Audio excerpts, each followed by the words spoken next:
Kovo 5 dieną Birštono kultūros centre skambėjo muzika. Vyko 10-asis jaunųjų atlikėjų konkursas festivalis Muzikuokime drauge. Šiais metais jis buvo skirtas Lietuvos prezidento Kazio Grinio 150-osiams gimimo metinėms paminėti.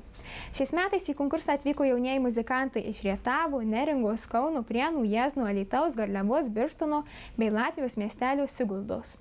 Kolektyvai atliko kūrinius įvairiaus sąstato ansambliuose.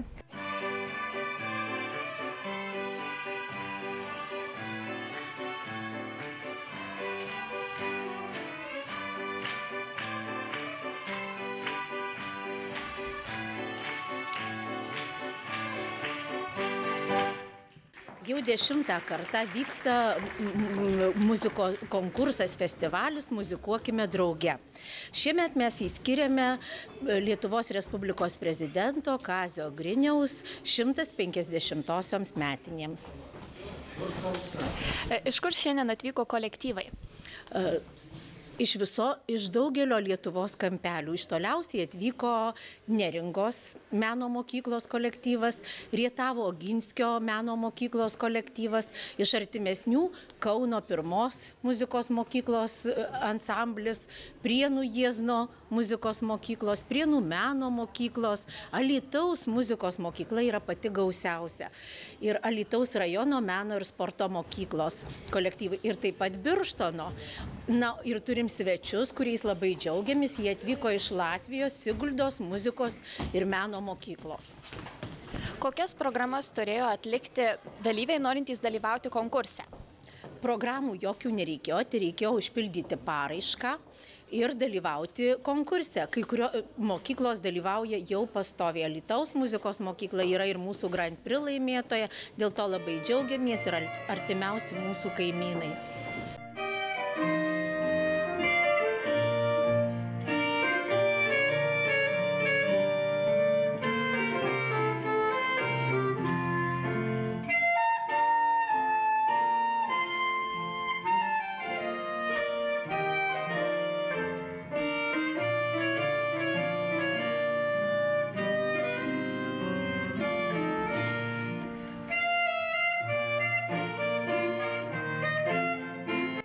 Komisija vertins dalyvius.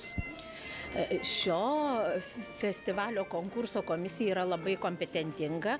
Mūsų nuolatinė pagalbininkė, Menų akademijos organizatorė, Lietuvos muzikos sąjungos prezidentė Audronė Žigaitytė Nekrošienė, komisijos pirmininkė, taip pat profesorė Lina Naikelienė ir Birštono savivaldybės švietimo, kultūros ir sporto skyriaus vedėja Angelė Žiūraitinė. Kaip bus apdovanoti nugalėtojai? Nugalėtojai bus apdovanoti mūsų prizais sraigėmis. Tai yra mūsų tradiciniai apdovanojimai ir juos mums gamina Prienų tautodailininkė Aušra Deltuvienė. Jūs kaip Birštono meno mokyklos vadovė, kaip manote, ar jūsų mokyklos mokiniai pasiruošė šiam konkursui? Na, buvo ne taip paprasta, nes mokiniai išeina ir ateina ir šiemet reikėjo vėl su naujais mokiniais ruošti kitą programą. Bet aš tikiu mūsų mokiniais ir tikiu, kad jiems pavyks laimėti bent kokią galbūt ir nominaciją ar kažkokią vietą. Pasižiūrėsim, kaip vyks po festivalio konkurso.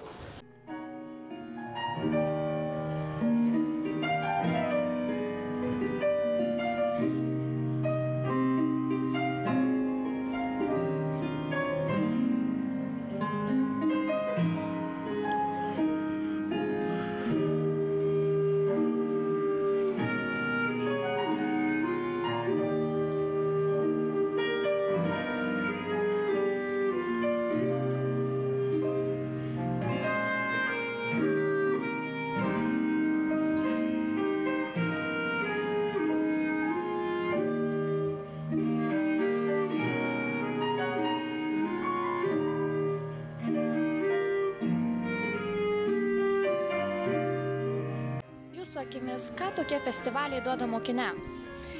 Žinot, aš jums pasakysiu, kadangi ir pati važiuoju į kitų meno ir muzikos mokyklų rengiamus festivalius ir konkursus, duoda mokiniams sceninę raišką, motyvaciją. Vaikai supranta, kad jie gali ne tik tai groti savo ir muzikuoti, bet ir dalyvauti, ir laimėti prizus, ir būti pastebėti, o gal tai jų ateities kelias, kuriuo jie eis. Galbūt pastebėjote, kokiais instrumentais labiausiai mėgsta groti mokiniai? Žinot, čia turbūt priklauso viskas nuo tradicijų. Birštone, sakykime, labai mėgstamas yra saksofonas, fortepijonas, mušamieji.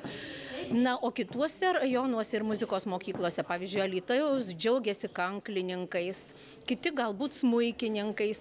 Taip kad priklauso turbūt nuo regiono ir jų tradicijų. Kaip manote, šis jau festivalis konkursas 10-asis, ar jis tęsis ateityje? Mes ir savo uždavėm klausimą, bet galvojam, kad jis reikalingas mokiniams ir mokytojams ir visiems kartu, kadangi mūsų konkursas, festivalis vyksta tarpušvenčių nuo vasario 16 iki kovo 11. Mes kiekvienais metais skiriam kažkokiam tai valstybės veikėjui arba Lietuvos nepriklausomybės metinėms, todėl mes galvojam, kad iš tikrųjų jis reikalingas, nes mes visi turime mokėti švęsti ir džiaugtis vieni kitais.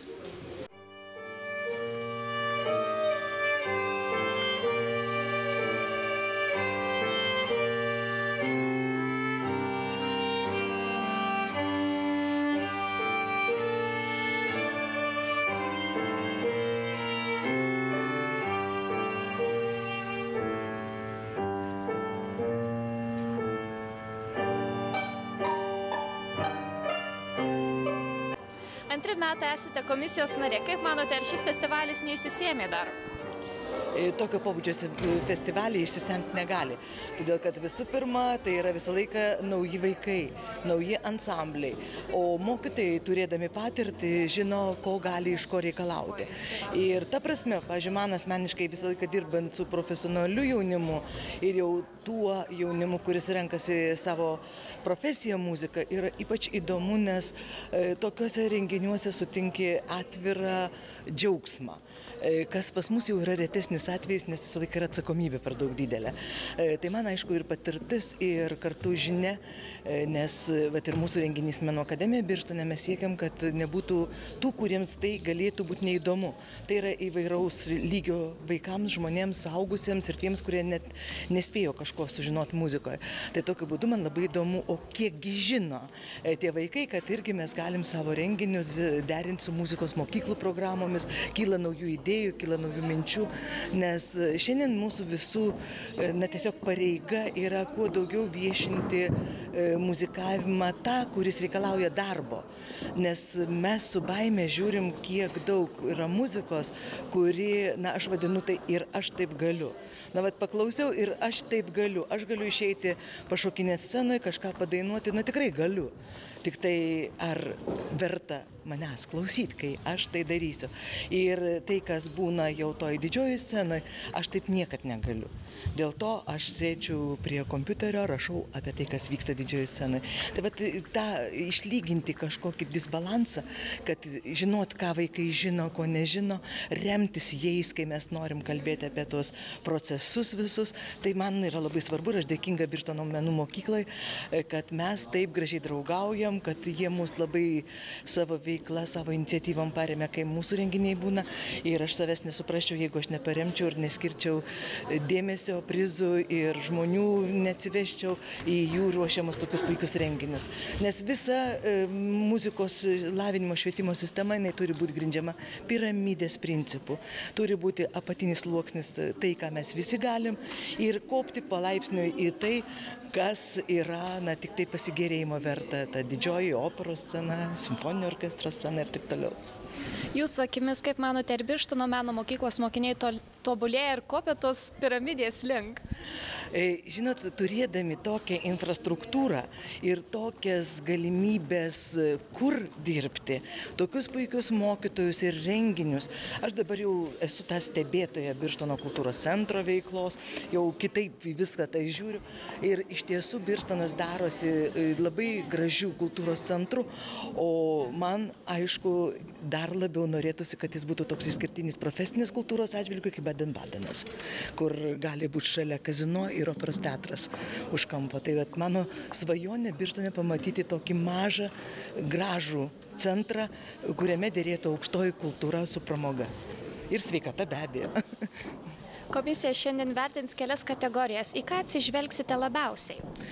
Žinot, tokiuose konkursuose tai svarbiausia yra tai, kaip gali žmogus atsipalaiduoti scenai. Kas ėjo į sceną, tas žino, kad tai nėra taip paprasta, ypač turint minti, kad salė pilna. Salė pilna žiūrovų, tai tikrai tai, kiek žmogus pasiruošia, vaikas pasiruošia ir kiek jis sugebės atiduoti to, ko pasiruošia scenai, matyt, tai bus pagrindiniai kriterijai. Žinoma, kad būtų netiesa kalbėti, kad stebėsim ir lauksim kažkokio tai ypatingo profesionalumo. Bet, pavyzdžiui, pagal pernai metus tai tikrai buvo nepaprastai žavus ansamblis, kurio aš ir šiandien nepamirštu, kanklė su saksofonu, netikėtas derinys, ir tai buvo ir tinkamai parengta programa, ir vaikai scenai pamiršo, kad jie scenoje, kad yra publika, jie muzikavo taip aistringai ir taip pagaviai, kad matot, aš visi metai juos atsimenu. Ko palinkėtumėte visiems dalyviams? Neprarasti kontakto su muzika ir ne tą, kur ir aš taip galiu, o tą, kurį visą laiką reikia kažko siekti, kad vis daugiau ir daugiau.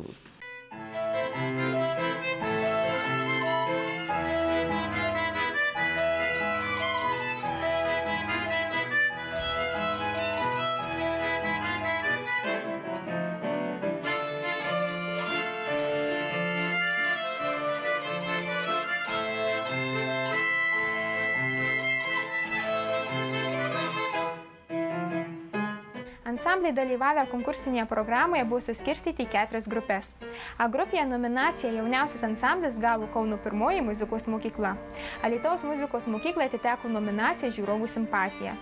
Rietavo Mykolo Kleopo Oginskio meno mokyklai 3 vieta. B grupėje Alytaus muzikos mokyklos kolektyvas buvo nominuotas kaip originaliausias ansamblis ir Kauno pirmai muzikos mokyklai atiteko 2 vieta. C grupėje Alytaus muzikos mokyklai atiteko ne tik 1 vieta, bet ir nominacija tautiškiausias ansamblis, o birštoniečiai nominuoti kaip nuotakingiausias ansamblis. D grupėje Siguldos meno mokyklai atiteko 1 vieta, Birštono meno mokyklai 2 vieta, o Neringos meno mokyklai 3 vieta.